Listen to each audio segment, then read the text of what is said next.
Nilinaw naman ni dating Chief Presidential Advisor Attorney Sal Panelo ang mga banat ni dating Pangulong Rodrigo Duterte na bangag at adik si Pangulong Bongbong Marcos. Ayon sa dating presidential spokesperson, nagmamalasakit lamang ang dating Pangulo kay PBBM at kinumpirmang matagal nang hindi gumagamit ng fentanyl si Duterte. Si Vin Pascua sa balita.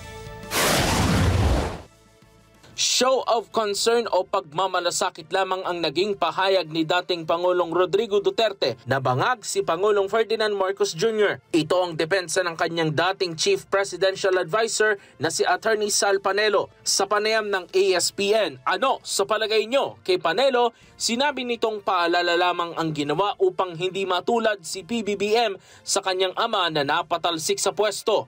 Yung mga pahayag ni dating President Duterte is more of a show of concern. Nakita niya kasi na may problema dahil yung mga ginagawa ng mga kalyado ng Presidente Junior. Kaya nga, hindi ba, sabi niya, ayaw ko sana magsalita ng ganito, itong iniiwasan kong panahon na magsalita pero mukhang kailangan na.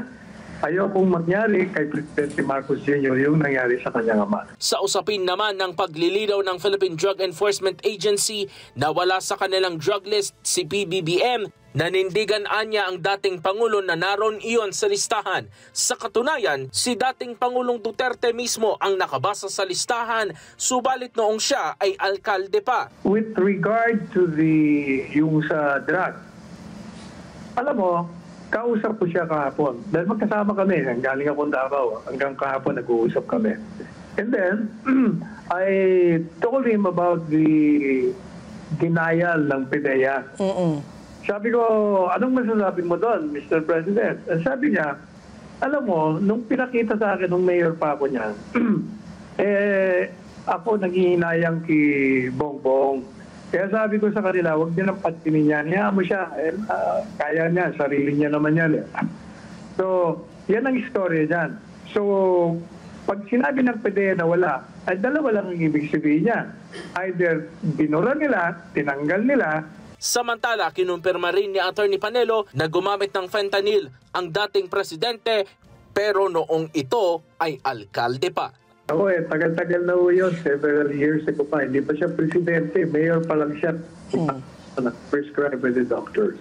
Malakas ho siya. Nakita niyo naman, nandun sa rally, nagsalita. Tapos pupuntang Maynila, bumabalik ng Davao, umahati ng mga social events. So he's able-bodied individual. Vin Pascua para sa mata ng Agila. Batatag, matapang, matapat.